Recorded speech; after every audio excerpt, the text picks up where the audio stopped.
The summer courtroom saga of the bold and the beautiful reaches a boiling point as the trial of Luna Nozawa enters its most critical phase. Weeks of escalating drama, hidden motives, and devastating revelations all come to a head in a courtroom packed with family, enemies, and press. The prosecution, bolstered by Will Spencer's explosive undercover footage and audio recordings, presents what appears to be a final blow. Judge Michael Baker, presiding with stern focus, introduces the digital files captured by Will, footage that documents Luna discussing a scheme against Steffi Forrester and acting seductively toward Will to mask her real intentions. It is chilling.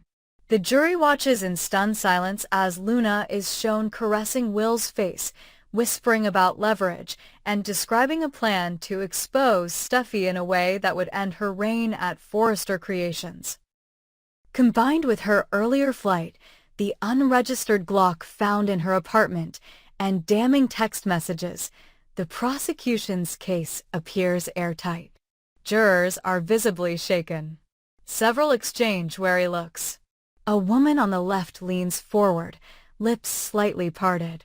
Another scribbles notes in growing intensity. Behind the bar, Ridge Forrester folds his arms across his chest as Taylor Hayes watches Luna with disgust. Brooke Logan doesn't speak, but her clenched jaw and flickering eyes say everything. For the Spencer family, it should be a moment of vindication. Will has exposed the truth. Bill's silent strategy, though reckless, is finally paying off. Electra Forrester, watching from a quiet corner, holds her breath. This could be the end of it, the beginning of healing. The jury is expected to rule within days. The courtroom is charged with tension as Judge Baker prepares to deliver jury instructions and move toward final arguments. But then, chaos. A bailiff interrupts the session and hands a sealed note to the judge. The room freezes. Baker reads it, then raises an eyebrow. "We have a development," he says. "A new witness has come forward. This court will allow it." Murmurs ripple through the audience. Lawyers leap to their feet in protest. Luna's new defense team scrambles, whispering furiously. The door opens. The witness walks in. No one recognizes him. Dressed in jeans and a gray blazer, the man takes the stand with a calm that contradicts the storm he's about to unleash. He identifies himself as a digital forensic consultant formerly subcontracted by Forrester International for security architecture, a low-level contractor with high-level access. The courtroom leans in. The witness claims he has evidence that the footage submitted by Will Spencer, while real, was selectively edited and that he was instructed to alter metadata on surveillance backups tied to Forrester's Malibu estate. Then he says the words that change everything. "I was hired to scrub location data and timestamp discrepancies from footage the night of the alleged setup by Dr. John Finnegan and Steffi Forrester." The courtroom explodes. Gasps. Shouts. The judge pounds his gavel, but the damage is done. Ridge is on his feet. "This is a lie," he bellows. Finn turns white. Steffi stares straight ahead, unblinking. The witness continues. He provides a thumb drive containing server access logs, contract notes, and financial transactions signed with Finn's medical alias and routed through a dummy account Steffi created with Forrester subsidiary funds. He claims they tried to frame Luna to preemptively silence her, fearing she had discovered something about Forrester Creations' corporate operations, something Steffi didn't want going public.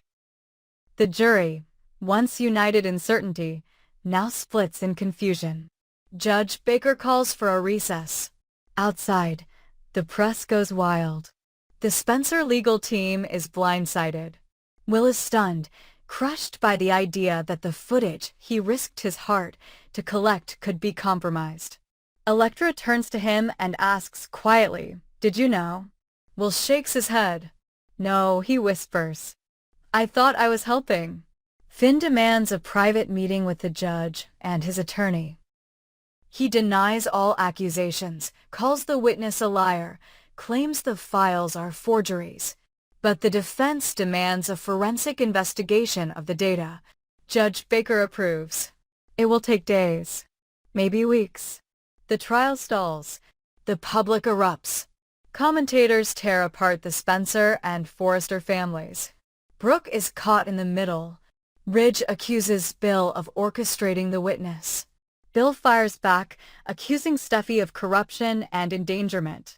Liam and Wyatt return to LA. In a panic to manage PR at Spencer Publications, but the damage is already underway. Several advertisers pull out. Investors begin dumping shares. Forrester Creations faces protests. Accusations of witness tampering, abuse of power, and surveillance corruption flood social media. Taylor tries to reach Steffi, but she refuses all contact. She's now holed up with her legal team, preparing for the possibility that she will be subpoenaed next. Finn, visibly deteriorating under pressure, begins to unravel. He denies involvement, but Steffi is starting to doubt even him. "I did what we agreed to," she tells him coldly. "You promised no one would find out." Meanwhile, the mystery witness disappears. Authorities cannot locate him after the recess. He left the courthouse unnoticed. Baker launches a formal investigation into his background. Is he real? A hired gun? A plant? Was this another layer of the plot? Or the last piece of the truth? The jury is deadlocked. Some believe Luna was framed. Others think she went rogue, but the Spencers and Forresters tried to cover their tracks. The case collapses into a swamp of conflicting evidence, unreliable narrators, and divided loyalties. Judge Baker calls it a legal standstill. He delays the final verdict indefinitely, pending a deeper investigation into the new evidence. The courtroom is adjourned, but the war is far from over. The Spencer-Forrester alliance is shattered. Trust is gone. Luna, once the accused, now becomes the question mark. Did she commit a crime, or was she the victim of a deeper betrayal? And is the man who came forward a whistleblower or a hired disruptor? Summer in Los Angeles now burns with more than heat. It burns with fury, secrets, and a power struggle that threatens to destroy two legacies. No one is innocent. Everyone is exposed. And when the court reconvenes, one thing is certain. The next verdict won't just determine guilt or innocence. It will decide who still has a place in the city and who is finished forever. As the bold and the beautiful barrels through its most riveting courtroom arc to date, just when Luna Nozawa's fate teeters on the edge of public collapse and institutional betrayal, a figure steps forward from the shadows of the chaos, Nick Marone. And what he does next fractures every assumption, every alliance, and every courtroom dynamic that had been carefully built over the long-burning summer trial. The Forrester-Spencer civil war is in full swing. The mysterious witness who claimed Steffi and Finn orchestrated evidence tampering has vanished without a trace. Judge Baker has postponed a final verdict. Jurors are split and confused, and Luna remains in a legal limbo, accused, abandoned, but not yet convicted. That's when Nick walks into the courtroom on the morning of the unexpected hearing, flanked by two attorneys and a file folder so thick it looks like it could end careers. No one expects it. Not Will, who hasn't spoken to Nick since the start of the sting. Not Brooke, who stares at her former lover in shock as he strides confidently through the gallery. And definitely not Ridge, who whispers sharply to Steffi, "What the hell is he doing here?" Nick approaches the judge, formally requests to be recognized as a character witness, and stuns the entire room when he announces, "Your Honor, I'm here to testify on behalf of Luna Nozawa." The courtroom erupts. Gasps fill the air. The judge bangs his gavel.